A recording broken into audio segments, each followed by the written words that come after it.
పరమందు సింహాసనాసనుడైన దేవాది దేవునికి నా హృదయపూర్వక వందనములు, స్తుతులు, స్తోత్రములు సమర్పించుకుంటున్నాను.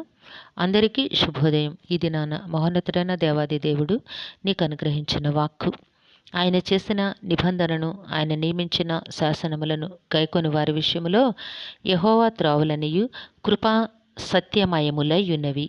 దేవుని నామమునకు మహిమ కలుగునుగాక.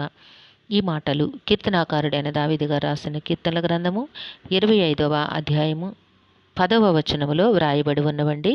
Praise the Lord. Today our God's promise for us. All the paths of the Lord are mercy and truth to such as keep his covenant and his testimonies. ప్రియమైన నేస్తమా, జీవాధిపతి అయిన దేవాది దేవుడు ఇది నాన్న నీకు అనుగ్రహించిన వాక్కు ఏమై ఉన్నది? నీ దేవుడు ఈ దినాన నీవు ఆయన కృపను, ఆయన సత్యమును సంపూర్ణముగా పొందుకోవాలి అంటే నీవు చేయాల్సిన పని ఏమిటి నీకు బోధిస్తూ ఉన్నారు. ఎందుకంటే నీవు ఆయన బిడ్డగా ముద్రించబడ్డావు. నిన్ను ఆయన రక్షించారు. నిన్ను భయంకరమైన ఊబిలో నుండి ఆయన బయటికి తీశారు.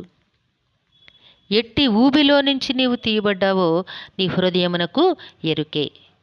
కాబట్టి ఈ దినాన మరి ఒకసారి ఆయన వాక్కును నీకు ప్రకటన చేస్తూ ఉన్నారు. నిన్ను ఆయన ఎందుకు నీ తల్లి గర్భమందు రూపించారు, ఎందుకు భయంకరమైన ఊబిలో నుండి నిన్ను ఆయన లేవదీసి నిన్ను రక్షించి నిలువబెట్టారు అంటే మరలా నీవు పనికిరాని స్థితిలోనికి వెళ్ళుటకు కాదు, నీకు ఒక ఉన్నతమైన స్థితిని నీ దేవుడు సిద్ధపరిచి ఉంచారు. నిన్ను అనేకమైన వాటి మీద అధికారినిగా నియమించుటకు నీ దేవునికి ఇష్టమాయను. ఆయన అంటున్నారు, ఆయన చేసిన నిబంధనను, ఆయన నియమించిన శాసనములను గైకొని వారి విషయములో. ఏమిటటండి? ఆయన చేసిన నిబంధన ఏమిటో, ఆయన నియమించిన శాసనమేమిటో నీకు తెలియను. ఆయన ఆజ్ఞానుసారముగా, ఆయన చిత్తానుసారముగా జీవించుట, ఆ జీవించుటను గూర్చి మహోన్నతుడు నీకు బోధించి ఉన్నారు. నిన్ను వలె నీ పొరుగువానిని ప్రేమించు, నేను తప్ప వేరొక దేవుడు నీకు ఉండకూడదు. ప్రియమైన నేస్తమా, నీ దేవుని చిత్తమును, నీ దేవుని సంకల్పమును నీ బ్రతుకులో నెరవేరాలి అంటే నీవు ఆయన నిబంధనను, ఆయన నియమించిన శాసనములను తప్పక పాటించాలి. ఏదోలే నలుగురితో పాటు నేను కూడా అనుకుంటే నీ జీవితంలో నీవు ఉన్నతమైన సంగతులను సాధించలేవు. నీ దేవుడు అలా నిన్ను ఏర్పాటు చేయలా, అందుకు నిన్ను ఏర్పాటు చేయలా. నీ కొరకు ఒక ప్రత్యేకమైన స్థితిని, ఒక ప్రత్యేకమైన ఆశీర్వాదములను దేవుడు సిద్ధపరిచి ఉంచారు. ప్రేమైన నేస్తమా, గనుక ఆ ప్రత్యేకతలోనికి నీవు రావాలి.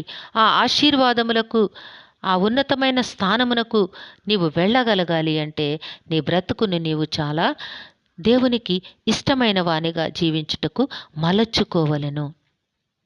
రక్షింపబడిన నీవు నలుగురితో పాటు నేను కూడా అని నువ్వు ఏదో ఒక రేవుగుండా ప్రయాణము చేయడం కాదు. నీవు నలుగురికి మాదిరికరముగా ఉండాలి. నలుగురికి నీ బ్రతుకు ఆశీర్వాదకరముగా ఉండాలి. దాని కొరకు దేవుడు చేశారుగా నిన్ను. అదేగా నీ పట్ల దేవుని చిత్తము. అందుకని నీవు ఆయన శాసనములను గైకొనాలి. అలా గైకొన్నట్లయితే వారి విషయములో యెహోవా త్రోవలన్నీయు కృపా సత్యమయములై ఉన్నవి. దేవుని నామమునకు మహిమ కలుగునుగాక. హల్లెలూయా. నీవు నీ దేవుని ఆజ్ఞానుసారముగా జీవిస్తూ నీవు ప్రయాణము చేసినట్లయితే, నీవు ప్రయాణము చేసే ప్రతి మార్గములోనూ కూడా ఆయన కృప, ఆయన సత్యము కూడా నీకు తోడుగా ఉంటుంది. ఆయన కృపచేత నీవు అనేకమైన ఆశీర్వాదములను సొంతం చేసుకోగలుగుతావు. అనేక మందికి నీ బ్రతుకు ఆశీర్వాదకరముగా ఉంటుంది. నీ ద్వారా అనేక మందికి మేలు కలుగుతోంది, సహాయం అందుతోంది. అట్టి రీతిగా దేవుడు నిన్ను నియమించి ఉన్నారు. కాబట్టి ప్రియమైన నేస్తమా, ఆయన నిబంధనలు, ఆయన శాసనములు గైకొనుట విషయంలో నీవెన్నడూ కూడా నిర్లక్ష్యం చేయకూడదు. ఎందుకంటే నీ పట్ల దేవునికి ఒక ప్రత్యేకమైన ఉద్దేశం ఉంది, ఒక ప్రత్యేకమైన ఆలోచన ఉంది. నిన్ను ఒక ప్రత్యేకమైన ఆశీర్వాదములకు దేవుడు వారసునిగా సిద్ధపరిచి ఉంచారు. కాబట్టి నీవు ఆ సిద్ధపాటులో నుంచి వైదొలిగిపోకుండా, ఎన్నడూ కూడా ఆయన నిబంధనలను తిరస్కరించకుండా, ఆయన శాసనములను నీవు తిరస్కరించకుండా, ఆయన చిత్తములో జీవించినట్లయితే సమస్త ఆశీర్వాదములను దేవాది దేవుడు నీకు నీ సొంతము చేస్తారు. అట్టి కృపలోనికి దేవుడు నిన్ను నడిపించి జీవింపచేయునుగాక. ప్రార్థన చేసుకుందామండి. సింహాసనాసనుడైన దేవా, మీ ఘనమైన నామను కొందరములు, మీ బిడ్డతో మీరు మాట్లాడిన రీతిని బట్టి వందనములు తండ్రి. ఏ బిడ్డకైతే ఈ మీ పరిశుద్ధ వాక్కును వినిపించి ఉన్నారో, ఎవరినైతే మీరు సిద్ధపరిచి ఉంచారో వారికే ఈ వాక్కును మీరు వినిపించి ఉన్నారని నమ్ముచున్నాము. వందనములు తండ్రి. వారి జీవితంలో, కుటుంబంలో మీ ఆశీర్వాదములు అనుగ్రహించండి. మీ చిత్తములో జీవించే ఆ యోగ్యతను, ఆ కృపను మీ బిడ్డలకి ప్రసాదించమని వేడుకొంచున్నాము. ఈ దినము పుట్టినరోజు, వివాహ దిన మహోత్సవంలో జరుపుకొంచిన బిడ్డలందరికీ మీ ఆశీస్సులు అనుగ్రహించండి. ఆయురారోగ్యమునిచ్చి దీర్ఘాయుష్నిచ్చి మీ కృపలో జీవింపచేయమని ఈ స్తుతియు ప్రార్థనయు మా రక్షకుడును మీ ప్రియకుమారుడైన యేసుక్రీస్తు నామం పేరట అడిగి వేడుకొంచున్నాము తండ్రి. ఆమెన్. జీవాధిపతి అయిన దేవాది దేవుడు మీ కుటుంబ జీవితంలో అనేకమైన ఆశీర్వాదములు అనుగ్రహించి మిమ్మును ఆయన నామ మహిమ కొరకు జీవింపచేయునుగాక. Amen, amen, amen.